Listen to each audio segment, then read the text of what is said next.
I purposely waited until we were live for a few seconds to say it. Oh, And yeah. that's the second time somebody thought it was a mole. Hey, it happens. Well, what's up, people? Welcome to another exciting episode of Guess What? What? Popcorn and motherfucking pints. I just reminded myself of an episode of Scrubs where JD ends up in the bushes at the janitor's house while the janitor's taking a pee and he sees his junk.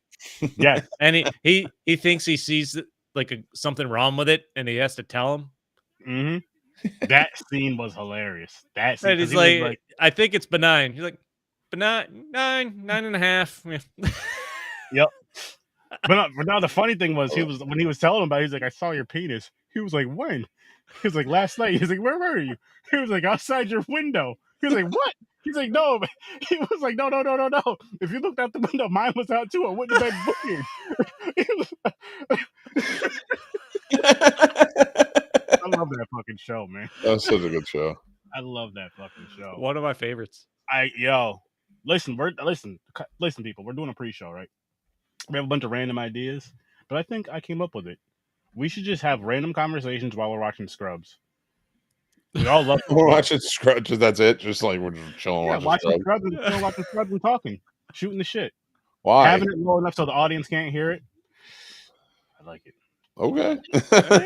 I mean, I'm not gonna say no. Just watch some shit. Yeah. I mean, we're doing a podcast while I'm watching. What the hell am I watching? I don't know. I'm keeping track of the Rangers game, so I'm not distracted at all. So I'm watching Ocean's 12. UFC something. Chris, what's good, man? How's it going? How's it going? I hope it's going wonderful for you. Oh man, I'm high, guys. Believe it. I'm so fucking high right now. Believe it or not, I don't even know which Chris was that. I'm a little drunk. Oh, Chris Harris, what's up, dude? Feeling good. But Nick Cage is here to say hi. All right. Fuck yeah. And he took you Uncle off. Buck and Ghostbusters. Yes. Mm-hmm. I'm gonna change that right now. Oh boy. There it is. There it is. Cool. That's all right. Well, I guess we'll be doing an episode like this, people. Uncle Buck and Ghostbusters. There is something that's going to be burning, a hole in people's eyes and hearts and souls. I don't want to have to harm you guys with that torture. So I'm going to keep this up here. I don't mind it. You guys know how sturdy rolls. I love challenges. I do. I can't stop laughing. This is, you got to do what you got to do. Sturdy, come on. The people want to see the meal tickets. Come on. Come on, man. This is tough for me. It's all right. You can live with it. You'll be fine. How long?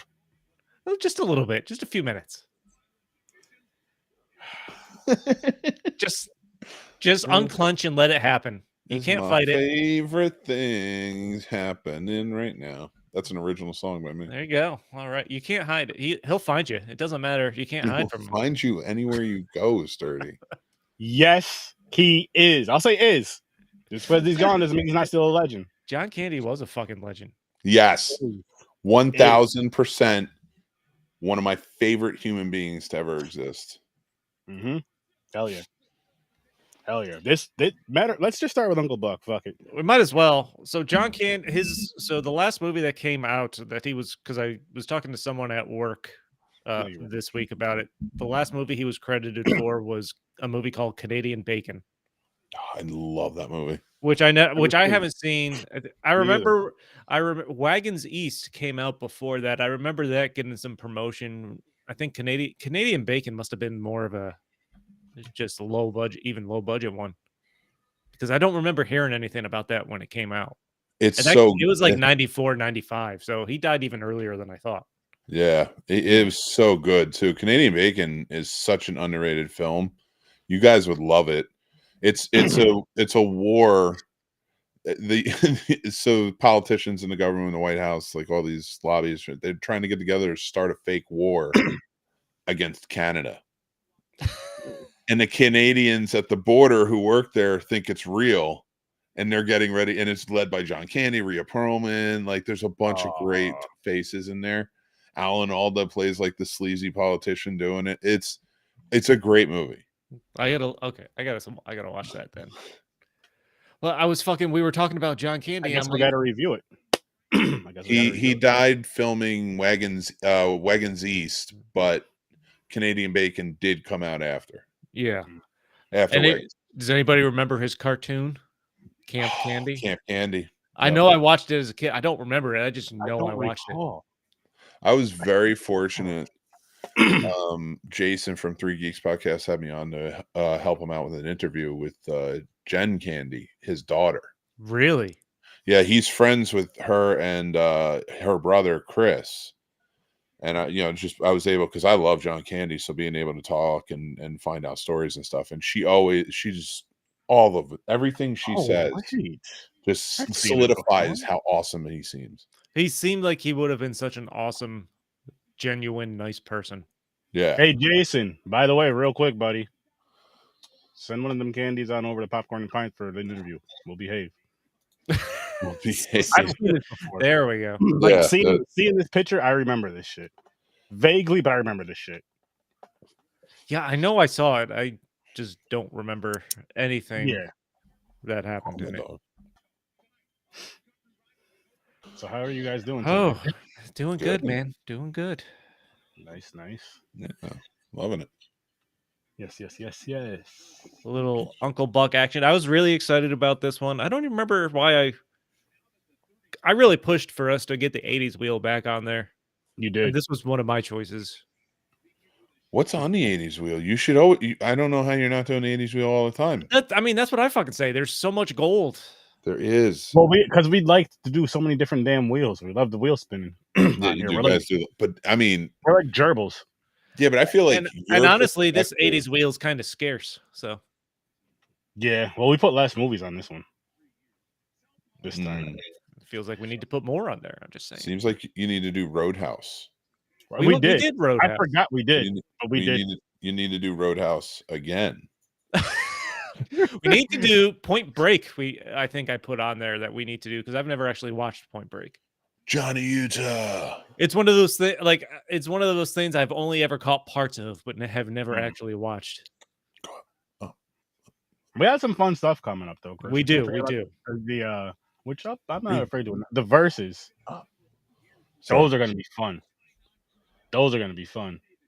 And believe it or not, Chris, I'm not even going to take the credit for these ideas. They weren't my ideas. You know who they were? Well, what is it? The verses idea. Do you know who they were? What was the verses idea? So the one was making up shit. No, I'm not. Was Godzilla? As far as like doing franchise or franchise, Godzilla versus Planet of the Apes, and Star Wars versus Star Trek. Yeah. I'm not as excited about that one. You'll be okay, Chris. You're white. You love those movies. But that is where those baselines start. Yes. The good part about that one is though, if you're watching them, there's only 8 Star. Oh, well, if you watch the reboots too. All right. no, there would be 10, so that would be 13. So you'd only have to watch 13 of the Star Wars. I don't know. It's no recompense. You're just screwed. No, yeah.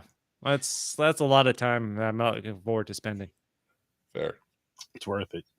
Raising Arizona, great movie with Nick Cage. It's worth it, Chris. Trust me. There's a lot of Trekkies out there that want to see us talk about this. I mean, we'll do what we have to.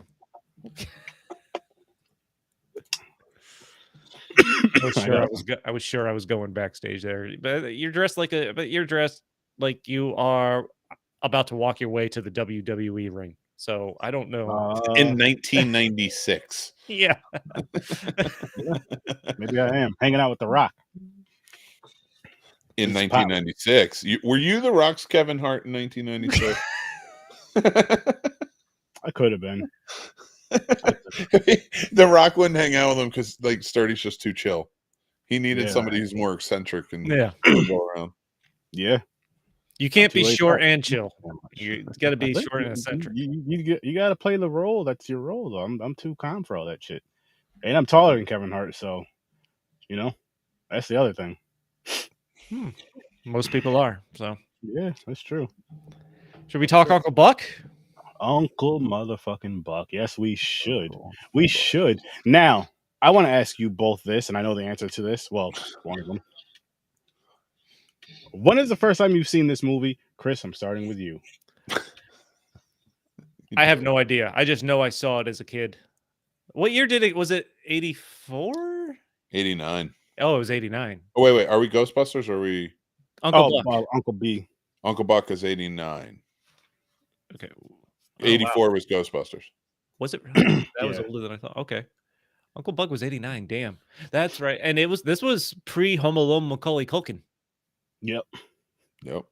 which I had totally forgot. I forgot anybody else that was in the movie other than John Candy, honestly. That's how long it's been. Well, this is the movie why he got hired on Home Alone, because John Hughes produced that one, wrote and produced it. Oh, yeah. So he wanted Macaulay Culkin in for that. And the great I was watching Macaulay Culkin as a kid. He's so great because it's literally like a little adult. He's not like your typical child. No. Yeah, that's fair. He is a really good fucking actor. Like Even in this.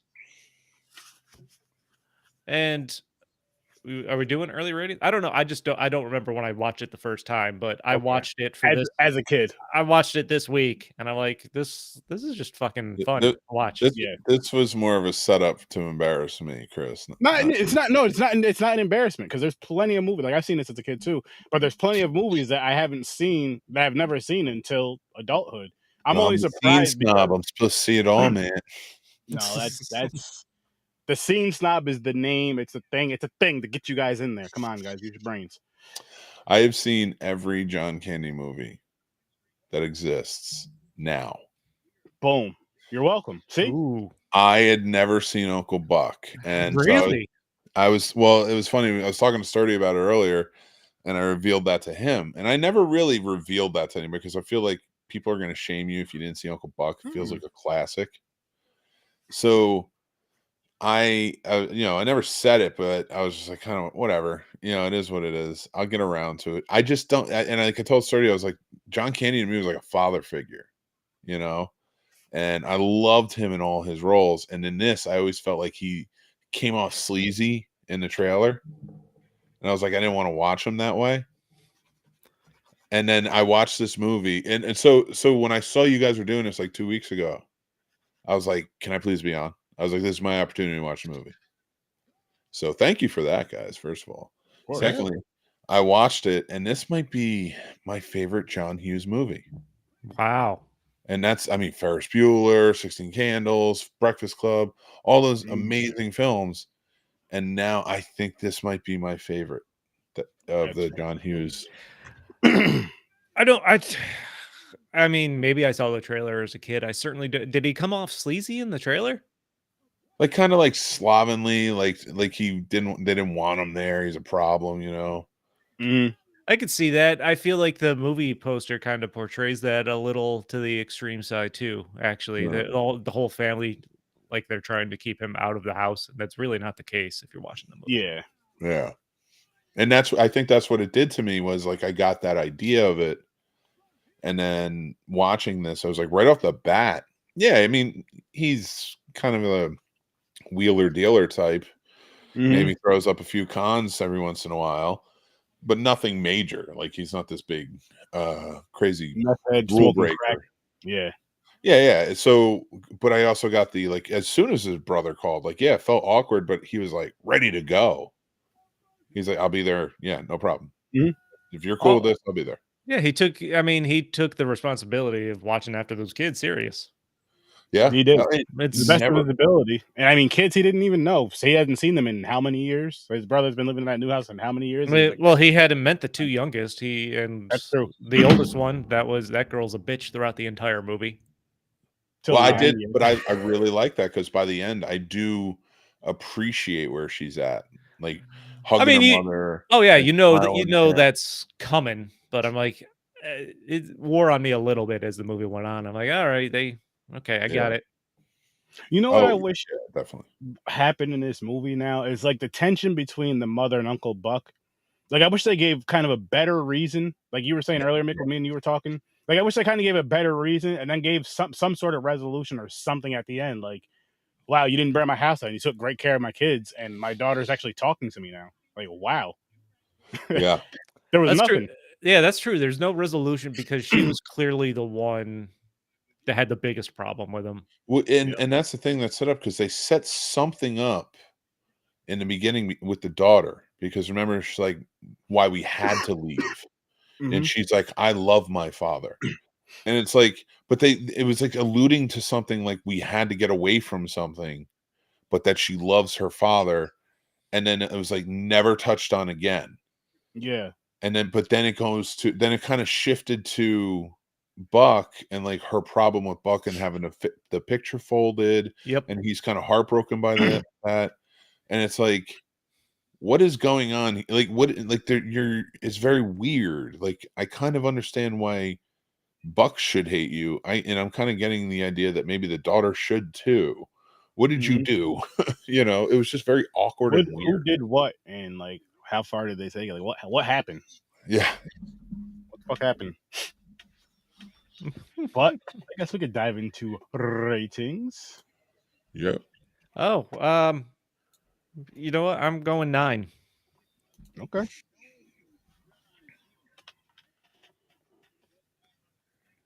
Yeah, I'm right there with you. 9. 9, nice.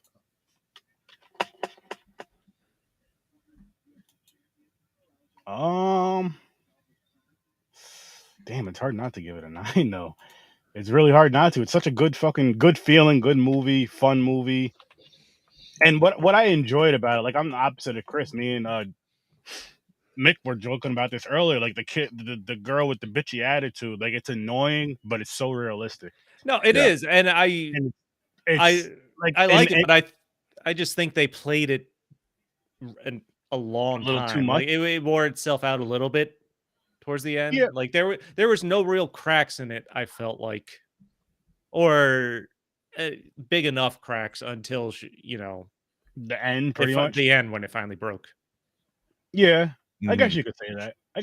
That's fair. That's And fair. honestly, the only reason I didn't give it a 10, like Mick was just talking about, there's some weird like Yeah. relationship issues they touch on there. And then, at the end, they just kind of leave the house. There's no indication that they're welcome back anytime to watch the kids, or to have Uncle just hang Buck out, and his girlfriend, who now has his girlfriend back. Mhm. They just kind of leave to go home. And That's true. there's literally no scene after the parents come home where the wife says anything to Buck. Not even a thank you. Yeah, there wasn't yet. They didn't even give Or that the father. resolution. I didn't think about that. Yeah. Holy shit. There's no scene of the parents once they get home saying anything to Buck. No, because you just see them coming home, and him pretty much leaving as his bags. Well, after he knocks the shit over. Yeah, that might. The mother and the daughter hug. Uncle Buck knocks that shit over. The next thing you know, he's walking out the front door. Yep. That would normally I would shave off like a point or two for that, but John Candy and even the kids in this role keep it at a 9 for me because even if you take out the parents completely, and this were these kids' parents died and he takes them in and he's the same type of character or something, or had to move in with them to take care of them, you get that movie. You get to this ending still, or maybe like where he's now with her and they're both have a family. Yeah, and everybody's So you don't even need the parents in this role to have the same movie, essentially. That's true. But I would agree. But you do have the parents in there. And that's the thing that detracts from it because there's so many holes with everything. Yeah, and that's what I think takes away so much from me. But still, that part with just Candy and the kids is a 9. It's worth it. Oh yeah, a great. I love that there's a contained story in there. Like you don't need the parents, and this story still works. You really don't. Yeah, you really don't.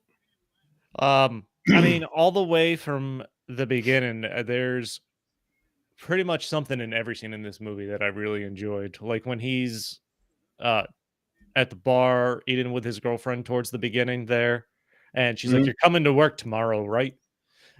And he's like, "If I could think of an excuse that you would buy, I'd use it." Like that line just cracked me up.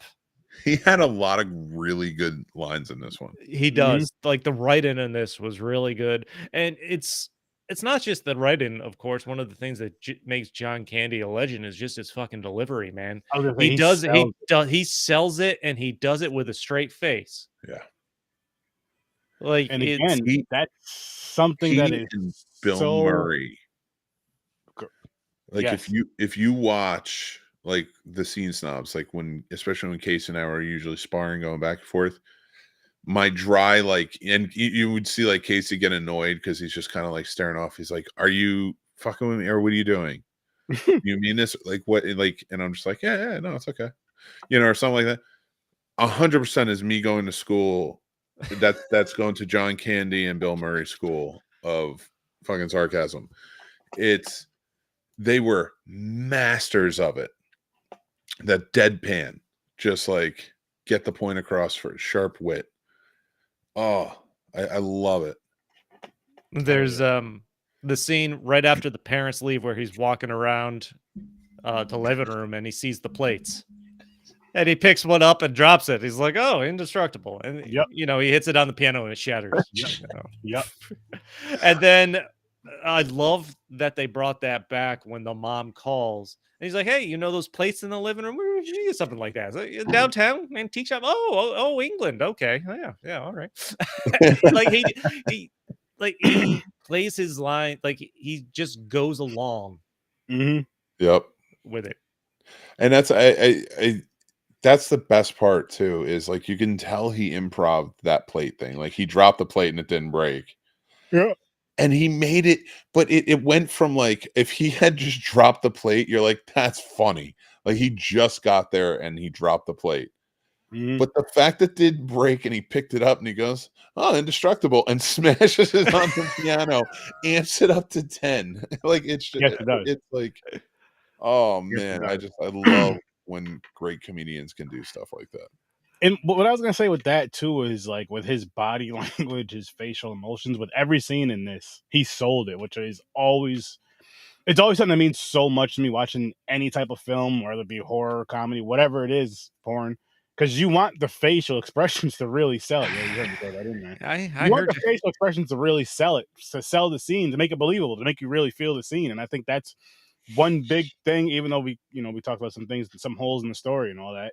But that's one big thing that I'll say, for the most part, maybe even all across the board, every single character did very well, in my opinion. Yeah. And one of the things I loved about, and I remembered I loved about John Candy as I'm watching this, because I only watch one of his movies probably like once every couple of years for some reason, something comes up. But like we watched Plane, Trains, and Automobiles maybe like a year ago or something. Maybe was it like last winter or something? We did it for the podcast. You like the movie builds on him and his dumb, idiotic, ignorant comedic type performance, like the joke. And then something serious happens and the tone changes. And he, all of a sudden, you see like the dramaticness from his acting. Yes, you do. Well, like, oh, shit. I still maintain his best movie ever is Cool Runnings. Cool Runnings is one of my favorite movies, man. When he gives that speech, and it's just like not that speech, but like there's that monologue to him about what it was like to get the gold medal, have it, and get it taken away. Like, and the cheating and what it was all about and what it meant, and like to really drive that point home. God, he delivered it perfectly. And in this movie, even like when he's yelling at the principal, it's one of the best scenes in the movie. Oh, funny, but at the same time poignant and like, yeah. Why would we not want children to have an imagination? Why would we not? Why are you drilling this out? And to have John Candy, somebody who is such a fatherly figure to so many, and like just friendly, jocular, and you really like him, to be saying that to somebody, that's like a kid's anthem right there. No, it was just amazing the way he could play both sides of the coin like that. Ignorant, comedic thing, and then flip the coin, and now he's a serious monologue tone to really help drive the story or to feel the emotion. And you're like, fuck, man. He probably didn't get the credit he deserved, I'm sure. One thing I'd really like to point out, and I would love to actually ask his kids this if it was like this in real life, and if this was maybe something he had come up with, was, and we talked about this earlier, Sturdy, when he goes to pick her up from the after the party, when he finds the guy with the other girl. Yeah. And then he finds her and he picks her up, and she's just like so distraught and beaten. He knows it. And in most cases, when it comes to parents, like, get in the car and we'll figure it out later. But he came at it from such a soft place where he's just like, I just want to make sure you get home safe. Yeah. I don't want to talk about it. I don't want you, and like, I don't want you to feel embarrassed about it. Let's get in the car, go home safe. And the whole ride home, he's not even like talking about it. He's like, I could really use your help with my problem. What do you think? And like, it just incorporates her, makes her forget about the night, like talks. It was such a beautiful scene that you don't normally see in movies. And it stands out to me how he handles it. And it actually made me question more the parent side of it, that whole storyline. Because I'm like, why do you hate this guy? Like, I understand but it wasn't a drastic change from the beginning to end. He just kind of made the deal that, like, I can deal with kids. I kind of want kids now. I want to get married. I want to do this. I'm not that guy anymore. It wasn't like he's a piece of shit too. Greatest guy of all time.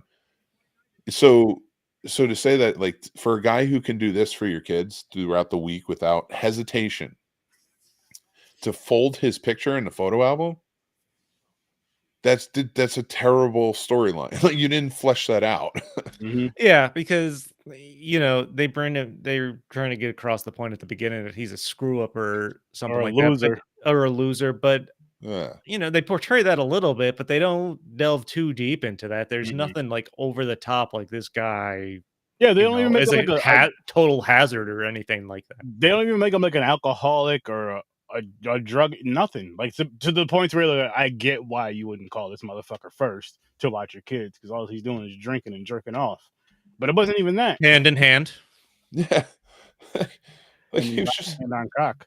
Like, the first moment you see him, and he's like in a nice outfit on a date with a really awesome woman. Granted, the next time you see him, like, he's all waking up and he's like in a terrible apartment, but hey, listen, in his defense, that was 2:00 in the morning, and he still answered the phone, was still there for his brother. That's true. That's a lot. That's a mature motherfucker, if you ask me. I don't care how he lives, he was there for you. You couldn't get one of the Indianapolis from Chicago. There you go. And not even I'm gonna get to go back to bed, we're gonna handle it, just be here and just leave in the morning, leave at like 8:00. No, come now. Okay. Yeah. One of the scenes I really enjoyed, even though it was short, is after he gets there and he's watching the kids. The breakfast scene where he's sitting at the table with Macaulay Culkin, and he's just rattling off questions, totally straight faced. I'm like, this is such a great fucking scene between a kid and John Candy. And the fact that, like, he even skips, he's like they can even. It felt so natural. Of like, go ahead, ask him any questions. Yep. He's like, you got a girlfriend? Yeah. Why aren't you married? Long story. Why such and such? Another long story. You got a lot of nose hair. Thank you for noticing. You ask a lot of questions. It's my job. I'm a kid. Something. It was like something. Great delivery. Yeah. Oh, I loved it. That was a great scene. So real, because you see, there is times you see like your niece or nephew just go to one of your family members or friends. They just start acting like, let me get him. I'm sorry. Like, no, it's fine. Like, all right, they can have your business all over the house now because you said it's fine. Yeah, Mary, Uncle Mick's the one that's been eating all the cookies and giving them to Sir Sturdy. Mick, you keep blaming the kids. But that was a good one. And then the scene where I love the continuing joke where after the main scene where he can't get the washer to work and he's yelling at it, and the neighbor comes walking in. I gotta take even deeper for me. I love that entire subtext storyline of the washer and dryer not working. Even when he's like putting things in the microwave and he's got the fan blows and the blow dryer on. Like, I'm like, this dude engineered a whole system of doing laundry because he can't figure out the washer. And there's literally new parts to it throughout the whole second half of the movie, and it's fantastic. Yeah. Like, that's awesome writing. Yeah. It's attention to detail, which I've said this before on shows, like where they do those little things in a movie, and you're making something a lot smaller, a lot more inconspicuous than this, but they'll come back to it one way or another, and it's like, oh shit, that actually did mean something. And with this, it wasn't just one little scene. It was like, okay, let's go back to it, but it was done funnier. And funnier. I wrote down the line that really cracked me up when he was trying to get the washer to work. I'm going to shove my load into you whether you like it or not. Yeah. I can't wait to say it to my wife. Her face, Lori Metcalf in that scene, and to walk in and listening to this, that because she's like, "Where's the mom?" And there's just a guy saying this in the washroom. Like, she did that so well. She didn't have to say a word, and every facial expression was just like on point. That's a testament to Lori Metcalf's comedy. That was fucking good. The giant pancake. My son asked me to make that while I was watching this. I guarantee if you show this movie to any kid, that's probably one of the first things they're going to come away wanting to do. Giant It's a giant pancake. Yes. He flips with the snow shovel. Yes. Yes. Like that was awesome. What's funny about that scene is I feel like I'll put it to you like this. If it was just Mick and his sons at home for like a weekend, and he figured out how to do this, and his wife wasn't there for this whole week, he's going to try that stupid shit. Listen, don't tell your mother anything. Well, there's a way to do it. It wouldn't be that big, because like that would be wildly out of control for me, because I couldn't evenly cook it. It can be done, probably not at most people's house, because they don't have the size of equipment you would need, I would think. That scene was just so hilarious, though. I loved it. I loved it. That was good. Did you mention the clown, Mick? That clown scene, oh my god, that hits right. That was so funny. The drunk clown that just got off of like an all-night bachelorette party. Yep. Talking about like if you want dick jokes or something, like I'm your guy. Punches it right in the mouth twice. But that first time, again, my kid was watching this as I'm watching it, and like when he punches him the first time, he's like, "I don't know if that's okay," and I'm like, "It's not okay. But sometimes people deserve it." in movies, I'm more meant, but hopefully he catches on. We'll see. Hindsight's 20/20. Sometimes this is okay. And I think by far one of the other highlights of this movie are John Candy's interactions with Bug, and his it gets darker and darker every time. It's so great, man. I think my favorite one is got to be where he talks about the hatchet. I think that's when they go to get her in the middle of the night there at like the woods there, and she's at that. It's in the trunk of his car. Yeah, and he keeps talking about the hatchet. It's like, come on over to the car, I'll show it to you. And he takes it out of the. Yep. Dude, and the progression of that joke to start like to just say, "Yeah, I'm so good with this," and then bring in the hatchet and be like, "I can cut the dick off a gnat." Wait, your name's a Bug, gnat? right? A bug? Yep. Gnat?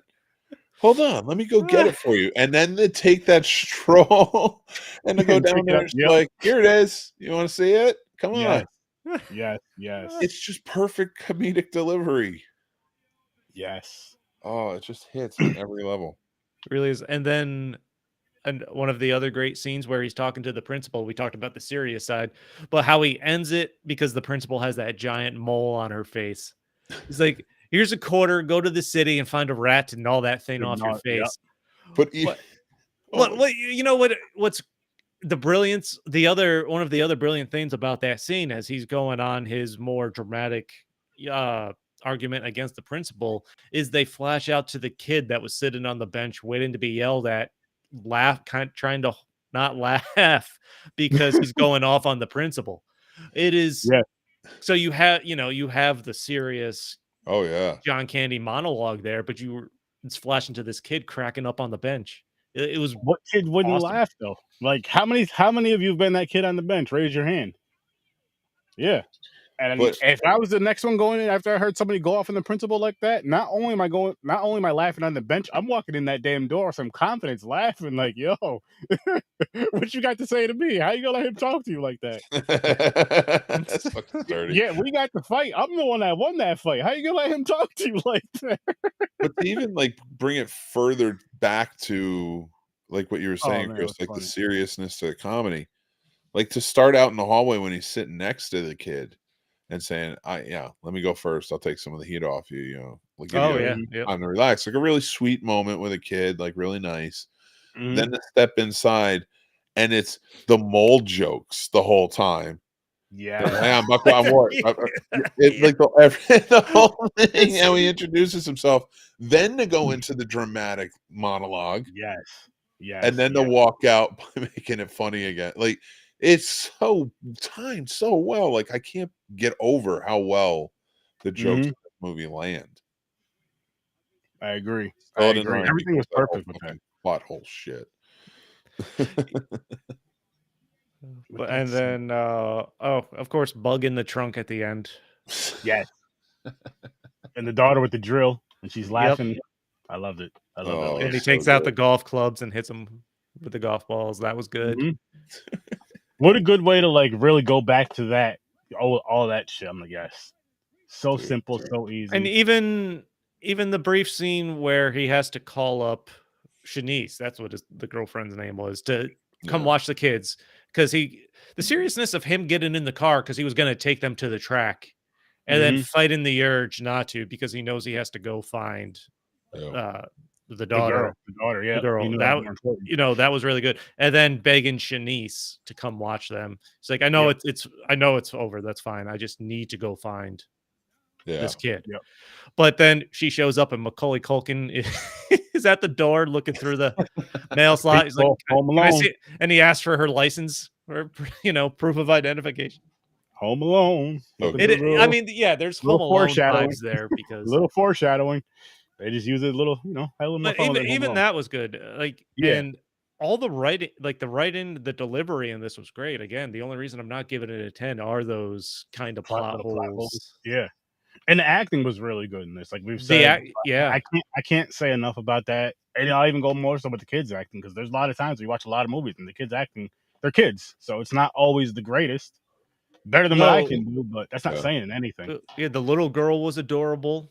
Yeah, Macaulay Culkin was kind of what I expected. Great. Well, I mean, he's fucking 45 years old acting, but I know 6 in that movie or however the fuck old he was. But he had 45 years of experience since he was started acting. He's like a little old man, so he's always awesome. He's always awesome. It's time. It's so good. Yeah, man. I'd recommend this movie to anybody. Certainly. Oh hell yeah! If you've never seen this before, go check it out. Which wheel is this one? This is the Wheel of Destiny. This is the one that's gonna pick the wheel we pick off of next. Love I it. forgot there's music with this shit. There's so many layers to this. There is. I forgot how much time we spent. It's like a layered cake. Talking about this before we set it up. Yeah. Right. Well, what's this one? Disney. Oh, all right. I'm not as excited. Oh, Beauty and Beast is on there. I don't remember if it is or not. Beauty and Beast sucks. Nick, I hate that movie. That's a lie. Which one? The live action one? Both. Oh, that's They're so stupid. Hey, don't forget to turn your clocks back tonight. Oh fuck. That's most people. I assume that's a standard response when people hear that. Yeah, fuck. Oh well, I got nothing to do tomorrow until my wife gets home. You're saying that like it's gonna take you all day to do that. I'm not sure how to interpret that. I have no idea. Oh, wait, we got to talk about Ghostbusters. We will right after this. Mulan is the first This one. is a great fucking movie. I don't know if I ever saw it. It's so good. It's a beautiful movie, and the music is really good. And Eddie Murphy plays the dragon. Oh, that's right. That I remember. I don't think I've seen that. Oh. If it picks those Maleficents, I'll skip that because that's 2 movies. Oh, you're picking for next week? Yeah. Yeah. If it's picked this Maleficent movie, I'm gonna skip it because that's 2 movies. The Jungle Book. Which one? Live action one? I can't tell by that poster. Live action. That looks. That's the live action. That's the live action. I didn't think it was that bad. I kind of dug it. Never watched. Aaron doesn't remember if he's seen that or not. I may have seen bits and pieces, but I don't remember.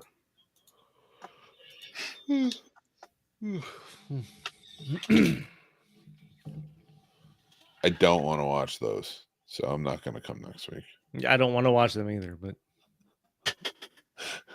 I mean, Mick, at least you get the two. You should come, Mick. You get the pre-show at least. You get the pre-show. Come to the That's pretty pre-show. yeah, Fuck there you go. shit. Have Sturdy tell me that I'm the White Devil. That's what he does. That's what I haven't told you guys that. Not in such strict words, but it's implied. he tells me I'm one of the good ones. And I I do will say never that. argue it because how many times have idiot white people like me have said that? Thinking that there's nothing wrong with it, but now definitely I understand. I mean, we say it to Aaron. I have not. Let's dive right into our early ratings, and then we'll get right into. Now, this gentleman Ghostbusters a fucking 10. It's a fucking 10 movie. I knew that was gonna happen. Always 100%. There's no way it's not. 10. I right on board with that. That was a 10. The whites weren't lying at this one. It's a 10. Listen, if we were that bad, we would be like it's a 75%. 73. If we were that, stop treating us like we have white robes, Sturdy. I'm just saying we could trust you guys with this one. You know? So I don't know the last time I've watched this. I just like most people that around our age, we've watched it multiple times at this point. So I didn't fully remember everything that happened because it's been so long. But I'm watching this again. I'm like, this is fucking fun right now. Yes, it is. Yeah. 30 years later. I'm enjoying it. Like I don't remember so much of the story of how they initially got set up, but you're never gonna if you've seen this, you'll never not remember Stay Puft. You don't remember the scenes Man. at the very least, yeah. Or Zool. And Slimer is Stay Puft, Marshmallow Man, and Slimer were the two things I remember more than anything from Ghostbusters movies. See, that's the only other thing I would put in front of them. And of course, Ecto 1. Yeah. Oh, see, there we go. And the car. Yeah. Never mind. Yeah. I'll save it for the pre-show. But I'm watching this. I'm like, this is just as fucking entertaining. Just so fucking good. It's so good. Like, even, it is. I mean, obviously the visual effects are, akin to their time, but that didn't take that still doesn't take away anything while I'm watching this. No, what it is, I feel, yes, you get the nostalgia feel for all that, and you kind of just, I mean, this is just how movies look when they fucking came out back in the day, and we grew up with movies looking like that, so it's not as bad as maybe for some, not all kids, because there's kids that love those type of movies nowadays, but there's some kids that just won't watch that shit because of how it looks nowadays. I'm like, you're missing out. You're fucking missing out on awesome story. You're missing out on why this movie is so good because of this movie. That's why this movie is actually made. The motherfucking iconic thing. Oh, I gotta tell that story, don't I? Yes. Which story? Oh fuck. What was the story again? I forgot. So high. Anyway. Okay, so Ghostbusters was originally supposed to take place in space. And it was supposed to star John Belushi and Dan Aykroyd. Then they rewrote it when they realized they couldn't do a space movie.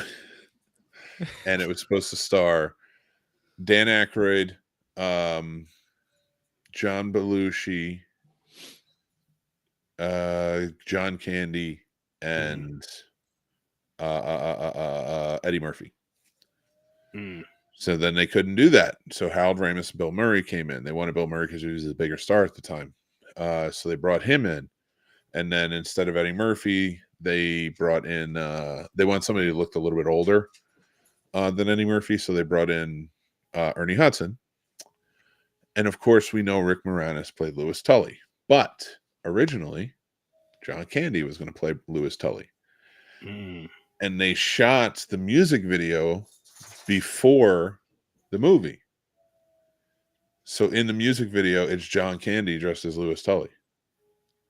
Really? For Ghostbusters, yeah. Awesome. I have to find the music video. Actually, you know what I just read? Must have been last week, and this story of Bill Murray just reminded me.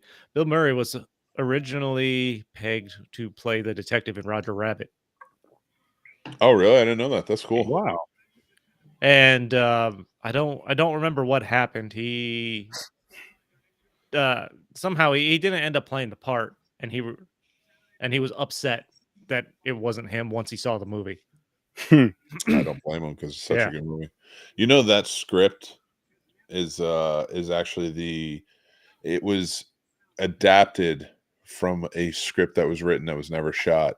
It was the third in the Chinatown trilogy. So Really? it was, yeah, Chinatown. Then the Two Jakes came out, both with Jack Nicholson. That was the script they were going to have for the third movie.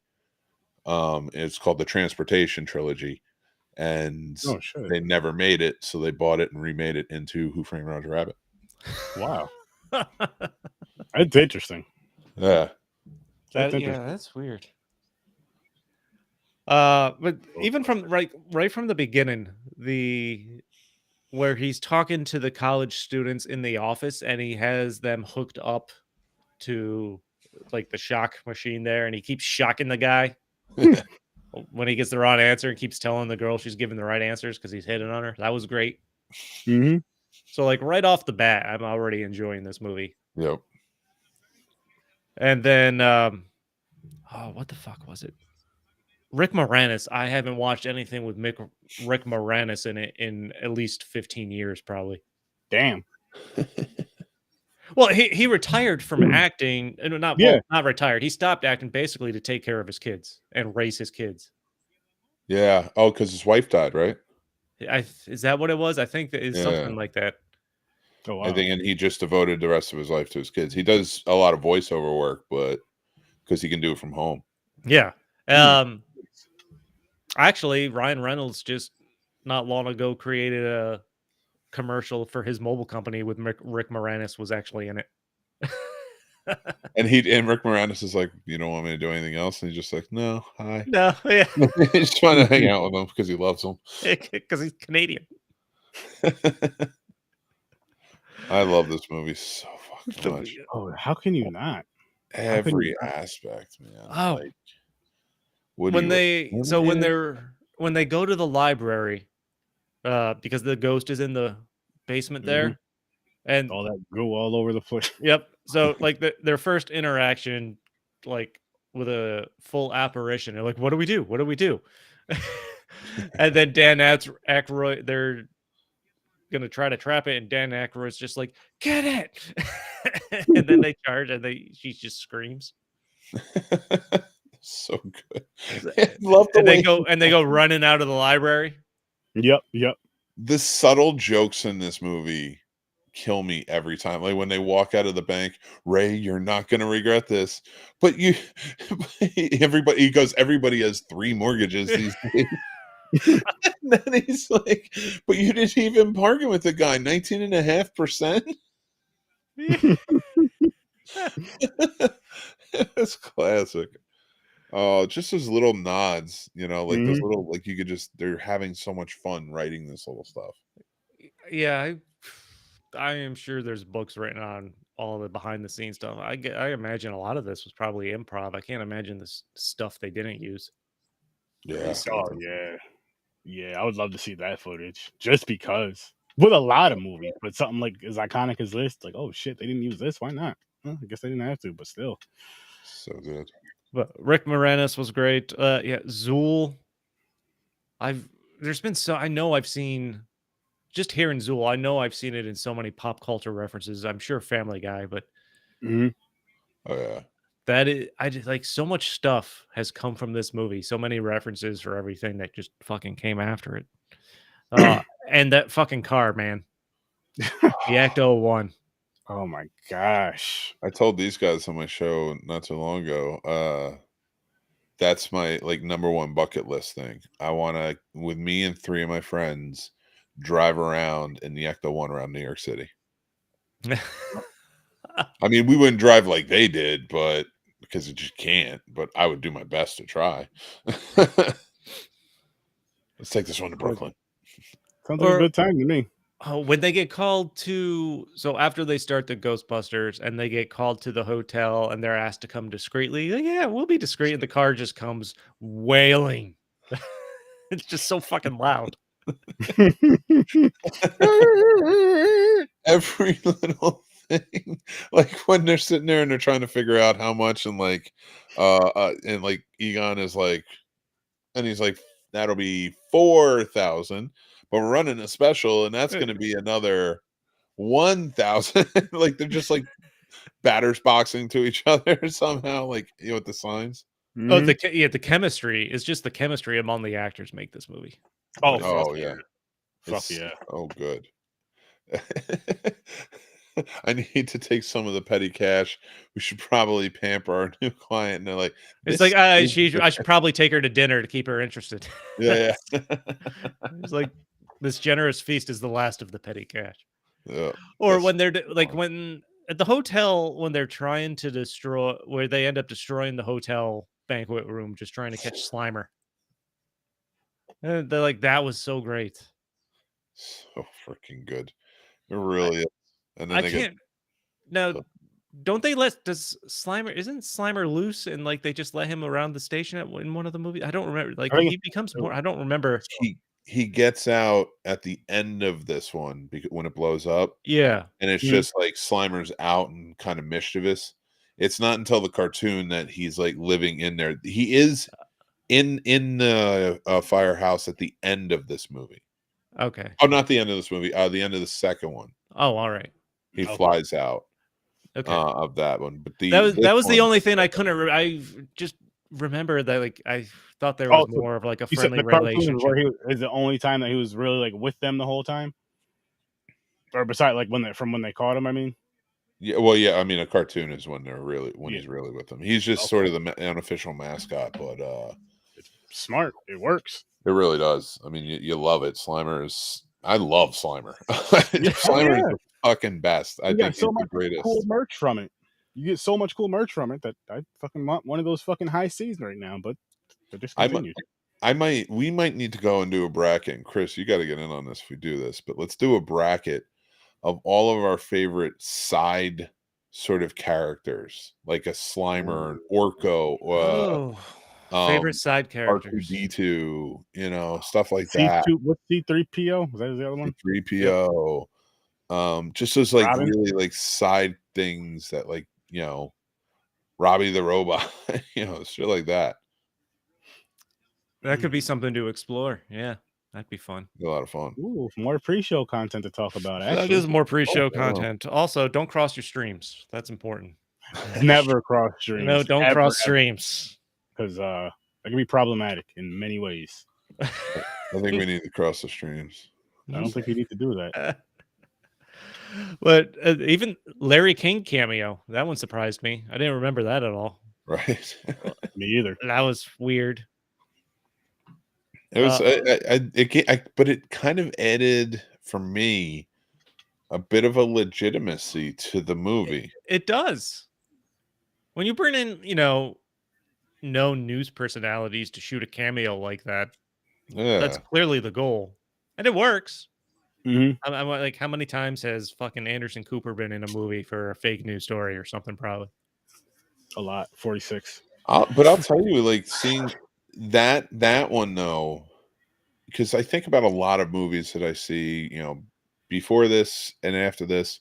That's such a device you see today. There's so many news clips from legitimate newsmen and women who are out there and, you know, shown in movies for these clips. So it's like kind of, you think that would add the legitimacy of it, but not really, because it's so inundated in the industry, but not in Ghostbusters, because I feel like you didn't see that a lot before it.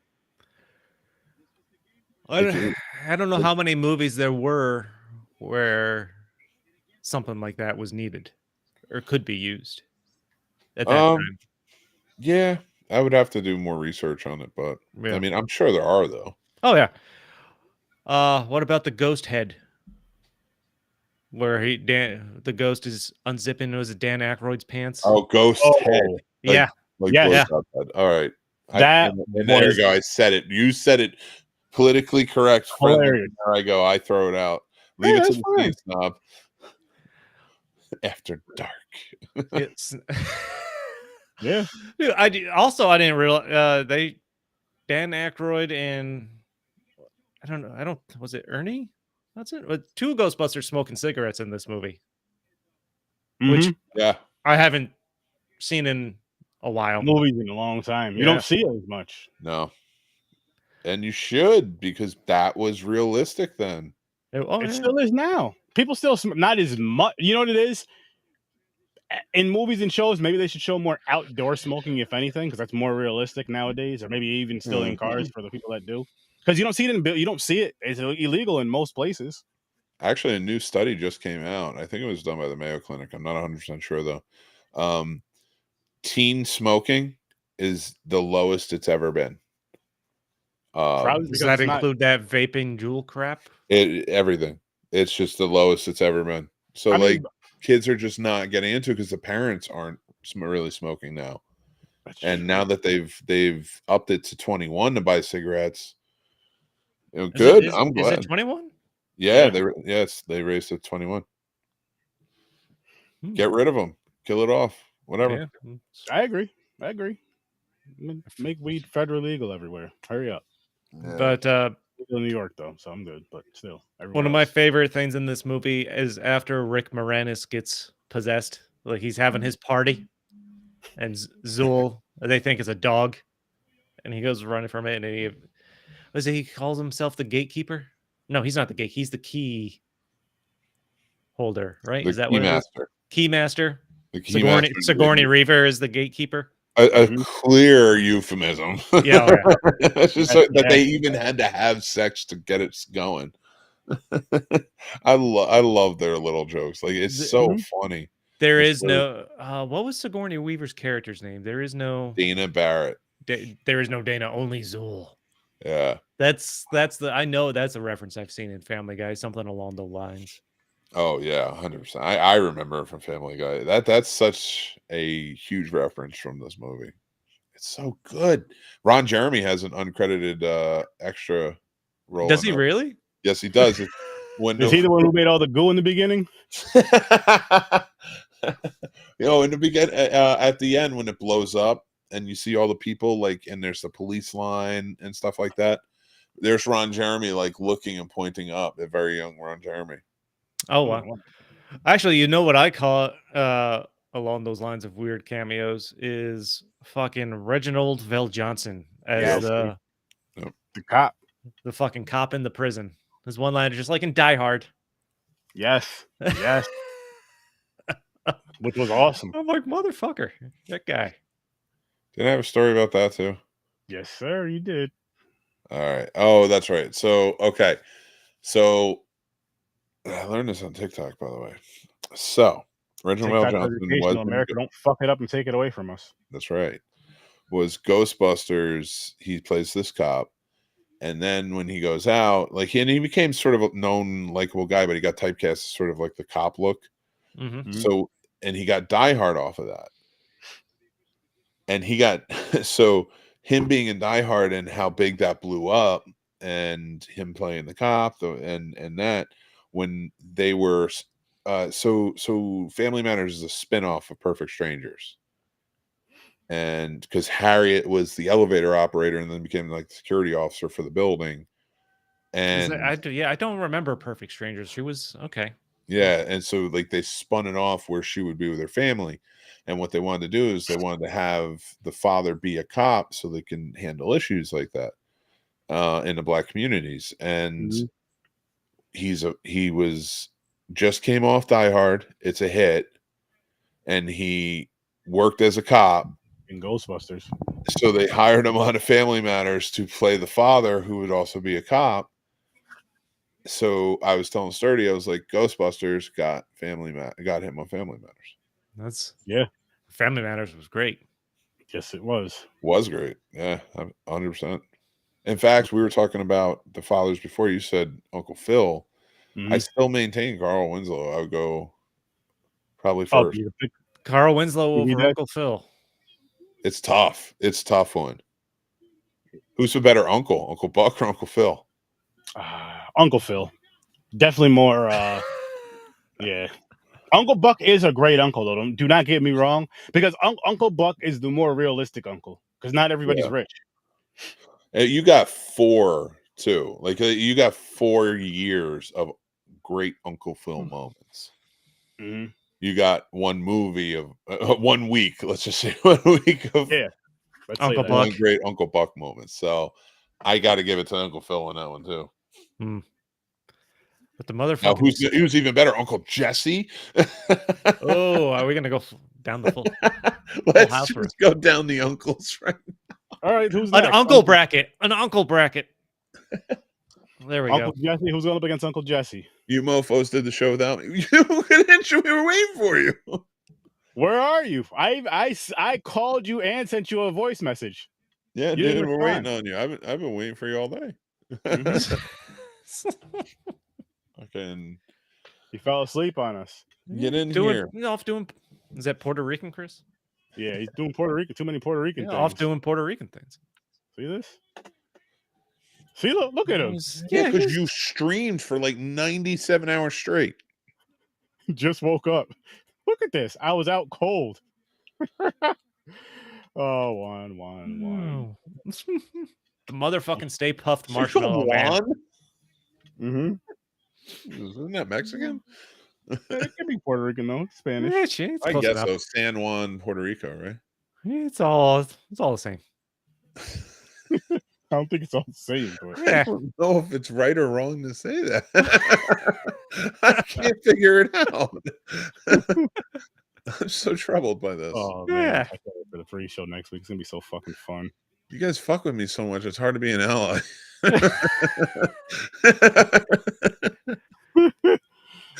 You fell asleep at 6. Damn. He was streaming all day. Earlier. I was watching him. Wiped out like the island after a hurricane. That is. There he goes again.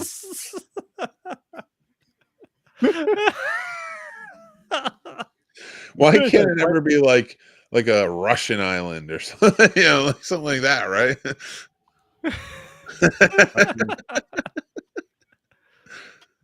Like the marshmallow guy. The fucking Stay Puffed Marshmallow Get Man. in the fucking room, dude. We're waiting on you.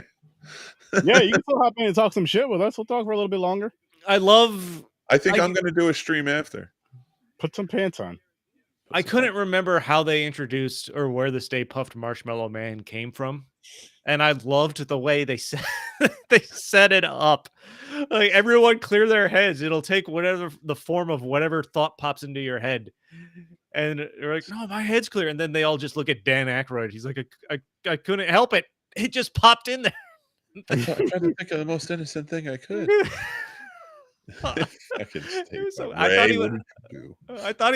thought the Marshmallow Man was in it more than he was, though.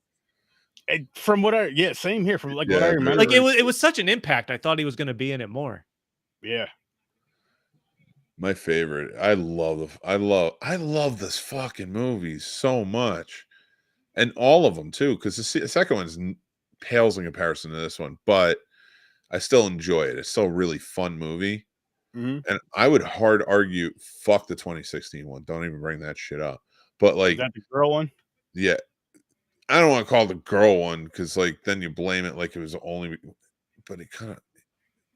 I'm just skipping over and I'm going over to the next one after that. It's really fucking good. And we're not saying it was bad because it was a woman's led role. It just sucked. I think it was not up to snuff because it was basically entirely separate from what he's trying to say, people, is if the things that suck the ghost in, if it was vacuums, it would have been more believable. Wow. Okay. I'm gonna make an assertion here that's gonna get me in trouble, but whatever. I am an ally and I don't care. I'm just gonna say it. Let's be real. Ghostbusters 2016 was ruined not because it starred women. I was perfectly fine with. I don't give a shit. I understand there's plenty of guys who did have a problem with it. I'm just saying I personally didn't give a shit. I went and saw it not knowing. The problem was you made it too much for women.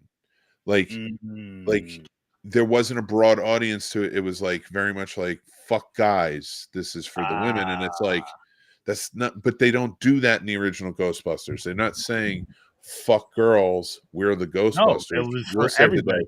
It just happened to be male. It was just all males because that's how it worked out. you know, because that's what the time was.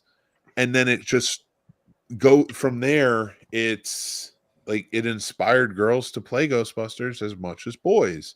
Mhm. And I feel like that's what I love about this newest one, Afterlife, is that there were girls, there were boys, there was all around, and everybody was just like, it inspires you, but it's based off of what came first. Like you were saying, Chris, like it's based off of like not you, Puerto Rican Chris, white Chris. It was based off of, that's what they told me to say. That's a clip. That's a clip. Not you, Puerto Rican Chris, white Chris. Shut up. Tickle your belly. I tickle your belly. Right. But you That see what I'm was- saying? Like it's like Yeah. that's why they ruined it, is because they said, okay, the Because marketing there for was a this is Puerto going to Rican be in it? great. That's They're going to fucked up. make it primarily Yeah. about women and fuck guys and so much stuff. Wasn't fun. But when you made Afterlife, it was, and everybody's in. I haven't seen Afterlife. That's something I need to Afterlife watch. was good. I enjoyed it. It I didn't made see that me either. feel the same way when I watched this one for the first time. Ooh. I'm definitely gonna check it out now, because watching this, I had so much fun watching this again that I'm like, I need to fucking watch the sequels again and then watch Yeah. Afterlife to see. Yeah. To In And my next one is mind- coming out. In my mind, when I watched Afterlife, it was like I was watching Luigi's Mansion as a movie. That's how I felt watching it. The trailer for the next one's coming out. Have they already finished filming it and everything? I believe they finished filming it, yes, before the strikes. Oh wow. It takes place in New York City. It's called Ghostbusters Frozen Empire. Ooh. Oh, okay. That's what I saw something on TikTok about. So like, I don't know much more about it than that. Great. Like, And I think that all I had heard was it was going to be in New York. I think that's the extent of what I heard. and right now there's some they're thinking there's some okay, so in New York City, if you go, there's a picture and it has green ooze coming up from the sewer, Yeah. Mhm. and it's a marketing device for the new Ghostbusters. People are saying they're fucked up because it's like makes everybody think of Teenage Mutant Ninja Turtles, but it is for the new Ghostbusters. So I'm guessing that's what they're getting ready to prep to release the trailer. Little ectoplasm everywhere. Yeah. The ooze. That's cool, I guess. But Then like I said, I'm not fucking with no mutant rats. I'm good. There was one closing line in the movie, and that cracked me up. I don't know which of the Ghostbusters said it, but it must have been after the final battle. There, it's like I feel like the floor of a taxi cab. It was like a throwaway line because they felt so dirty and stuff from the Ghost. But like that fucking Yeah, that was a great No, line. I get that. The joke is people used to jerk off in the back of the taxi. Yeah, he's covered in marshmallow. Oh, I thought you were saying that it was. Oh, all right. Yeah. Sorry, Chris. You were right there with me. I'm super high, so don't blame me. If I was not, I probably would have been like, "Yeah, dude, you fucking got it. That was funny." I don't know. That sounds condescending, and I'm really trying not. I'm trying to draw back so I don't sound condescending. Fuck, Hi Mick is condescending, and I don't like him. High Mick. Hi, Mick. It's part of being high. Looking down on everyone. What do you guys talk Uncle Buck already? Yep. Yeah. Cool. That was the one I didn't watch. You were passed out. Have you ever seen Uncle more Buck white before, though? people? No. I don't think so. Oh, you missed a good. I think that you guys were telling me I need to watch this one for It's like a minute. it's a great movie, man. Dude, it was my first watch ever of it. Really?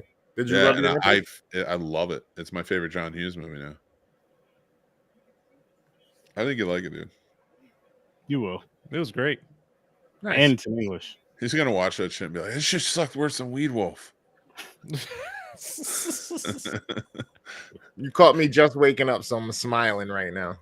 That's all good. Dude. Fuck Weed Wolf. There you go. Well, not even. I'm probably smiling because I've been smoking again. There you go.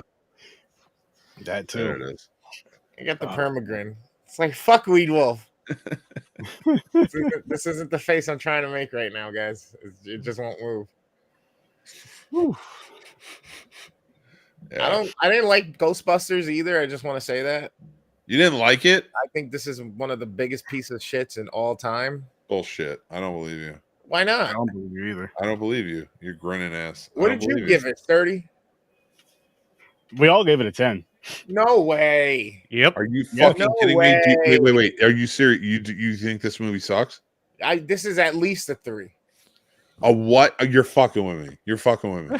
Yes, you are. I knew you were fucking with me. I was like, come Uncle on, Buck- dude. That's so offensive. Uncle Buck and the original Ghostbusters. We're kind of wrapping up, unlike what we all do here. But I'm just getting in it. So I'm coming through for the late innings, the OT, the extra innings. You know what I'm saying? Sloppy seconds. I am the sloppy seconds.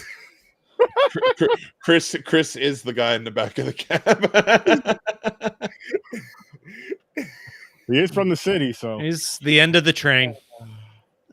wow. I started off and ended. I can do The that. caboose. Oh no. I loved Nope. Human Centipede. Hey, did you wake Cliff up yet? No. Is Cliff awake yet? No, but never mind. I sent that rebuttal and I was like, oh man, this is not good. This is not gonna go well. This is not gonna go well. What was 9. Bucks rating because I loved it. You know, We gave it was nines all around. Yeah, Except for 9s Puerto all Rican around. Chris. you gave it 9. A fucking Uncle Buck a 9, and you gave Ghostbusters a 10. What the fuck is wrong with you people? You're lying. I don't believe Who you. the fuck watched You these? probably movies? What have did a you proton watch? pack Did you sitting watch right next to Avengers you Endgame? right You now. just said you didn't watch Uncle Buck, so Did I you already watch know. fucking, I don't know, Toy Story 16? What the fuck did you watch? Get the fuck out of here. I don't fucking believe you right now. Bro. I don't believe that you don't like this movie. I believe that you are fucking with me. Ghostbusters a 10? 10s all Come around. on. From all Yes. 3 of you crackers? Fucking 10, dude. It's 10? 100% a 10. I Some included movies you don't. up there, Sturdy. You lost your card. No, the You fuck I You didn't. lost the card. What are you talking about? There's no loss of card. You're fucking bullshitting. There was them I'm getting now. heated. I know what the he's not problem right. is. I know what the problem is because the brown guy wasn't Puerto Rican, Chris. That's not my fault. We tried to wake you up, dude. We tried. Like we didn't avoid you. We were waiting. We wanted you to be there. I called you. This is the same movie with the big ass plant that eats people and sings. You gave a fucking 10 No, that's Little That's what Shop it's of up for. Horrors. with the little dude with the glasses, right? That's Little Shop of Horrors. We're talking about Ghostbusters. And you gave it a 10? We gave Ghostbusters a 10. No. Yes. See, What are you talking about? There's no plant in Ghostbusters. there's not. There's a Marshmallow Man. There's Slimer. Ron Jeremy. Yeah. All of those things are true. Those are all factual statements about Ghostbusters. Maybe that's the plant you're talking about. Is Ron Jeremy? Dude, it's Fucking the next Reginald 12 Vale hours Johnson's streaming there. I don't know. Yeah, that's I true. was fighting Everybody's today in this and fucking she tried movie, eating me, dude. so I smoked Carl Larry Winslow in King. this movie as well. What, a Fucking- 10? Uncle Yeah. Buck a 10, Mikey? I have faith in you, Mikey. These fuckers? No. You A didn't even 10, watch Mikey? it. You didn't even watch it. Wow. Yeah, Thanks you for didn't coming, watch it. Mikey. I just gotta say I thank think you. We I'm having a heart appreciate your attack. input here. Mike, by the time, do me a huge favor though, bro. Go over on the YouTube channel on Popcorn and Pints. Please give that a like, and of course, over on Horror with Our Story, as well as the Scene Snobs and Worst Damn Gamer Ever, and Stories from a Bar. All the links are in the description. I may have forgotten to add the Scene Snobs, but Give me Go a ahead. 10. Not this No one's giving atrocity you a 10. marshmallow No one's- puff walking bullshit. You ain't getting a 10. There's no 10s for you. You're not What allowed was the to have rating on any your 10s. nap earlier that caused you to miss the show? That was like a 12. Okay, that shit was nice. It was a little wet in between. You know what I mean? Wow. It was just perfect. You're fucking with me, dude. I can't even do this right now. I can't even fucking do this right now. You're fucking I with me. dreamed about creaming the marshmallow cream puff guy. There's no fucking way I believe that you don't like this movie. There's So no then why do you fucking keep way getting I don't angry believe. if you don't What is believe with it? you? What are you doing right now? He's fucking with me. I He's know flashing the fucking- white rage. Mhm. He's fucking with me. That's some bullshit, dude. Just That's dragging some out all bullshit. this privilege you got, rating shits 10 all willy nilly. That's Mm. not this earned it. It's really earned that fucking 10. Jesus Christ. You think we're talking about Castaway or some shit. Calm down. You just watched Uncle Buck for the first time and you thought it was a fucking 1, right? No, hell no. That's crazy Yeah, talk. my What's first this watch piece of Uncle shit Buck, movie and it's a about that you guys fucking gave it 9. a 10. I love that movie. It's so 10. goddamn good. Mikey's right. What did Mikey- I miss? Mikey That was knows. fuck. Was I Mikey likes sleeping it. or something? Did I watch the same movie as you? 10. You don't even know. You don't The even one know. with the burnt guy in the hat and the glove with the knives, a 10? Come on. That was you. You gave it 10. We didn't give it 10. Uncle Freddy's not a 10. Whether it's Oh, 5 man. nights with him or not, it's nowhere Listen. near 10. There's 2 people here who are giving Freddy Krueger and Jason Voorhees 10s all days, and they're those cucks right down there in either. I'm pretty either sure corner. I haven't given a single 10. Did I give a 10 during that whole stretch? I don't Don't remember. make me out to be a liar. Swear. If you fucking are lying to me, I swear I'm never turning the camera on again, you fucking liar. Hey, that would be on you, not me. I was talking to me. The other me. Oh, he's talking to Cliff. Usually I have this battle internally, but since you guys are here watching, I figured, fuck it. Don't let me down, Cliff. Don't let me down. Take him out. No 10s for Freddy. Nope. Dude. You know what? No, that's a All- lie. I think I gave 1 a 10. I think all I this gave bullshit you're spewing right now. I mean, Cliff it's is gonna better than fucking fucking take Uncle Buck. Let me tell you. All right. He's just antagonizing now. I don't like it. Jurassic Park was way better than fucking Ghostbusters, okay? I will Oh give you yeah, that. no, I would. I'll give you I that. don't know that I'd argue that. He was like, oh, okay, so we can agree. Fucking Uncle Buck 10. What the fuck? I didn't give it a 10. I give it a 9. Nobody gave it a 10. Hey, Mikey gave it a 10, but that's okay. He can give it a 10 if he wants. Yeah. Mikey doesn't count. You never even seen the movie. Mikey Doesn't counts. You matter. didn't even get here. You got here Mhm. late. Mikey's counts for you. Yep. You didn't thank you watch for it. saving Mikey's me. Mikey's Dumpster at least dive. watched it. Yeah. I did watch You it. put some respect on that damn name. Damn it. All right, whatever, Mikey. You win. Uncle These guys, they don't win. You're cool, though, Mikey. Come follow me. Worst damn gamer ever everywhere. He might be sleeping though, Mikey. You gotta follow popcorn. Then we can talk about Ghostbusters and why it's not a 10. Get my yoga stretches in. Now, I did have a lot of fun with that. I did like the set pieces and the things they do with New York City, like coming apart and all that shit. Bill Murray's drunk ass, forget about it. Drunk and high ass, just being all chill and nonchalant the whole fucking time, hitting on everybody, catching fucking HR issues everywhere. Nah, this is, for me, it's a solid 8.5. It's a solid 8.5. It ain't no 10. I'll It's 10. take it. I'll fucking take it. I'll take it. There's no HR issues if you started and run the company. That's It's true. true. It's true. Which, by the way, is she also the one that gets attacked in the next one too in the museum by Vigo? Yeah. Her kid. What He's the trying fuck is wrong with these people? Why do they keep attracting evil entities? Because I don't know if you know how it works, Chris, but once you have one entity latch onto you, you're like a spectral magnet. Sounds like my last exes. Maybe that's it. Sounds like some of my past experiences with ladies. And now you This fucking, movie's a fucking 10, Chris. it's not a 10. You're fucking crazy. It's a dollar store 10. Nah, Oh my that's fucking crazy God. talk. Oh my God. He just wish.com fucking Ghostbusters. To lose. I can't be live anymore. I was gonna go 2016 is a 10. live When they stream fix all it night with long, all of and I quit. the societal fucking bullshit, that's when it's a 10. I'm not I can't with you right now. I can't do it. You've The upset me. animated series was better. No, it wasn't. Maybe better than the second one. I'm just fucking with you. I'd have to reconvene on this one at a later Okay, date. I have to go back and watch movie. that. I one. gotta go too. I gotta poop. I just woke up. Remember, there's a lot of pressure built up. Yep. Oh, so you just jump in here, cause some fucking havoc, and then leave? I fucking come in here, I dump words in my face, and then I go and I dump my butt. Yep. He dumps his butt.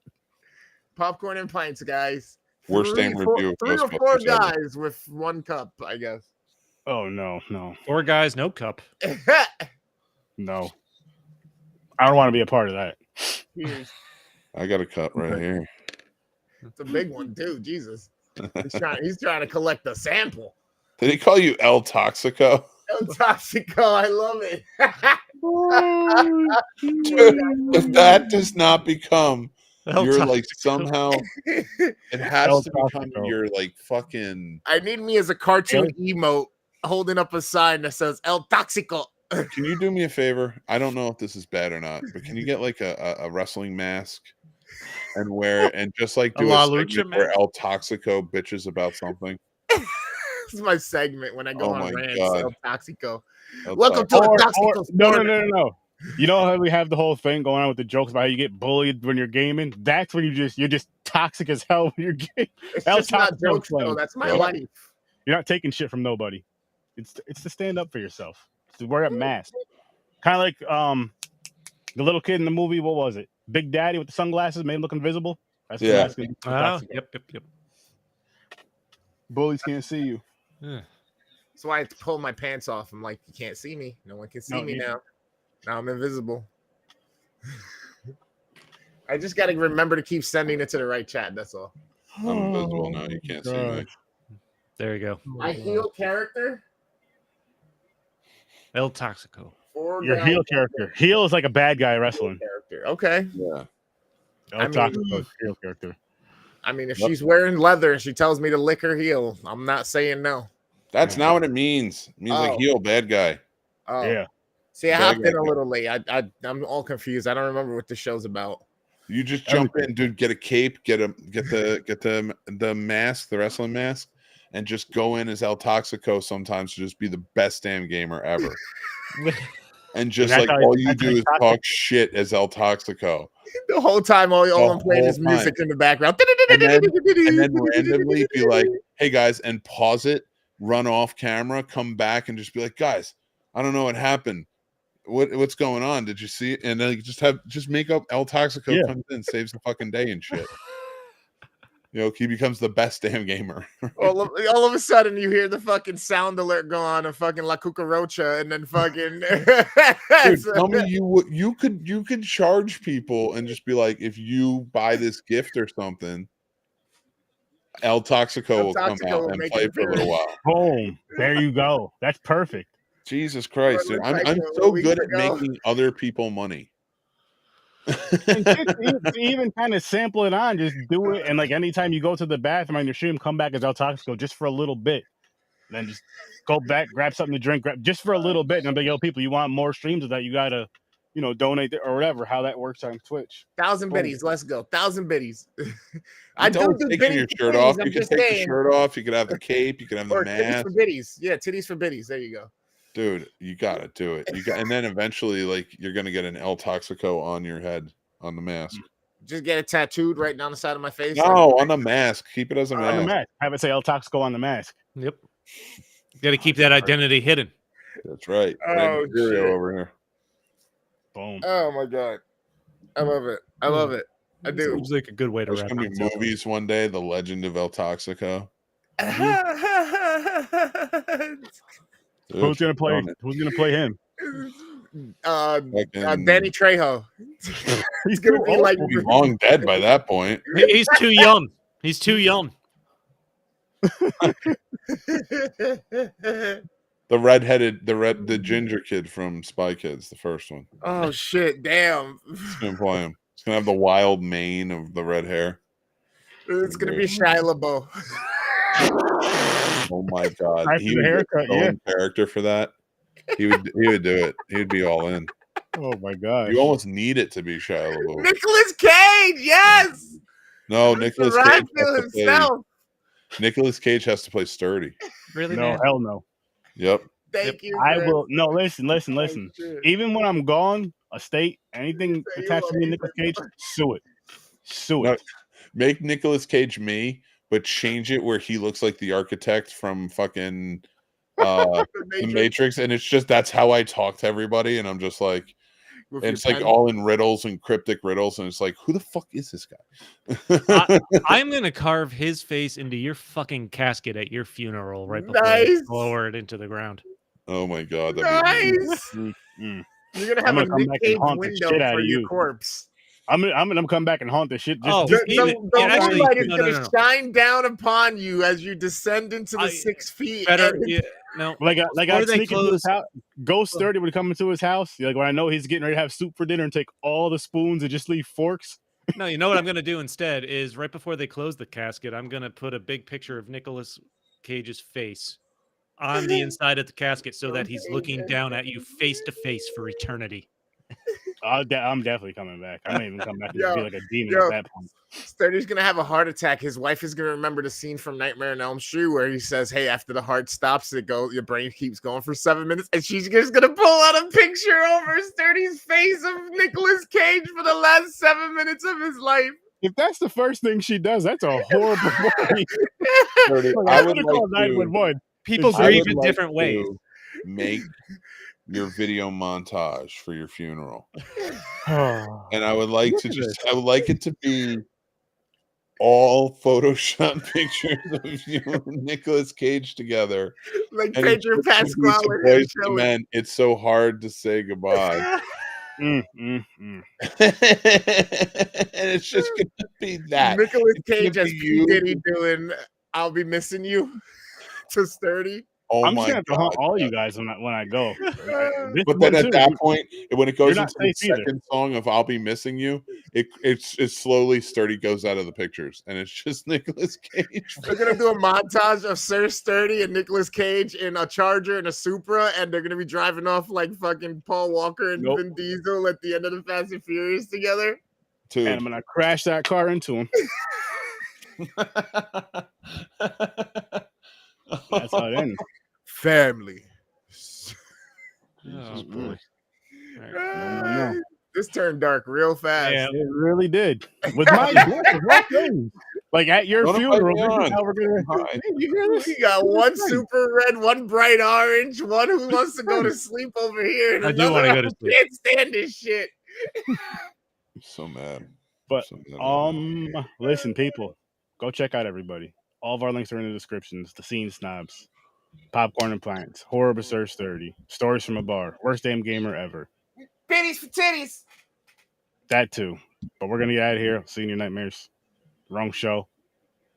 Thanks for popping by. Peace.